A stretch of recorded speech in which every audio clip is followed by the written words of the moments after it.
Do you think Australia should follow the UK, as this month in June, the UK is launching a mortgage help survival package for its mortgage holders? That is correct, guys. The UK government has listened to its citizens and is allowing borrowers to switch to an interest-only plan for a temporary period and not pay principal and interest with no impact, highlight that line up there, on their credit score. Also, for those that are in arrears, which means they can't pay their mortgage repayments anymore because they lost their job or the rates are simply too high, they allow 12 months minimum period before the banks are allowed to repossess their homes. Unlike the Australian government, who doesn't give a F, the UK government is allowing mortgage holders where they're coming off their fixed rate, which is the mortgage cliff, this survival program that allows comfort for those who are anxious about the high interest rates they're going to roll over into. Because like the Philip Lowe of Australia, which is the RBA governor of Australia, the Bank of England governor has lifted its interest rates to 5% cash rate.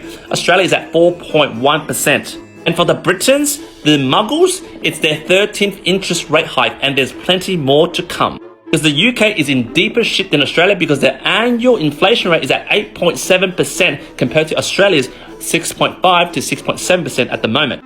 Whether you believe the media of doom and gloom or not, because this is another article wrote by News, which says, unlike anywhere else, data reveals Australian mortgage holders hit the hardest on earth. Because according to this news article and according to their data collection, the RBA has apparently increased official interest rates more than any central banks in an English-speaking country. So right now, basically, all us mortgage holders are in this real film of 50 Shades of Grey, where Mr. Philip Lowe is Christian Grey.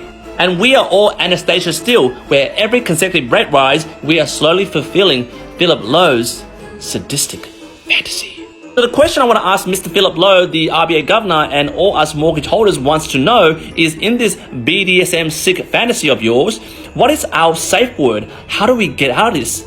Because as a mortgage holder and a representative of all my clients that use my service as a mortgage broker, I want to say we are very, very sick of being flogged by all these consecutive rate rises. And maybe we should copy the UK. Maybe our safe word is help, help. We need a survival package like the UK, which is basically allowing us to extend our interest only without being reassessed again based on our income, which we can't show you right now. Because I don't know about you guys, because Philip Lowe is definitely not listening to our safe word in this sick fantasy of his.